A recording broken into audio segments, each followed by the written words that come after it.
Corona காலத்துல யாரா உணவு போட்டது? யார் சாப்பாடு போட்டான் கொரோனா காலத்துல? இந்த தூய்மை பணியாளர்களுக்கு எல்லாரும் யார் போட்டது? அம்மா உணவகம். அந்த அம்மா உணவகத்தை பார்த்து இந்தியாவில் இருக்கிற மற்ற மாநிலங்கள் எல்லாம் இன்னைக்கு உணவகத்தை, அம்மா உணவகத்தை தொடங்கி இருக்கிறது. அம்மாவை பார்த்து இவன் சொல்றான், அந்த அம்மாவை போய் அப்புறம் என்ன பூஜை? நான் கேட்கிறேன், உன் கருணாநிதியே போய் சேர்ந்தான், அவனுக்கு என்ன நொட்ட கண்ணக்கார பேனா?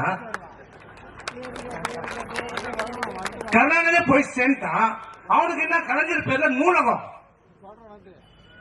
அந்த சர்க்காரியா ஊழல்வாதி கருணாநிதியே போய் சேர்ந்தான்.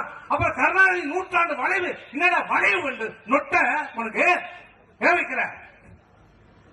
அப்புறம் சமாஜ்ல போய் வடை வைக்கிறோம், பொங்கல் வைக்கிறோம், சுண்டல் வைக்கிறோம். அது நம்ம இங்க பக்கத்துல ஒருத்தர் வரோம், ஆபாவேல், அவன் போய் பஜனை போறான், ஜெயின் ஜெயின் ஜெயின் பஜனை போறான். கருணாநிதி கேக்குறாரா பஜனை? அவர் சுண்டல் சாட்டாரா, பொங்கல் சாட்டாரா? பேசுறது நாத்திகம்.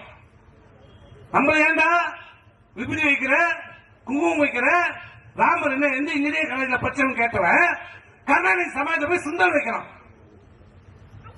அவன் கருணாநிதிக்கு அல்வா கொடுக்குறாங்க, கருணாநிதிக்கு அல்வா கொடுக்குறான்.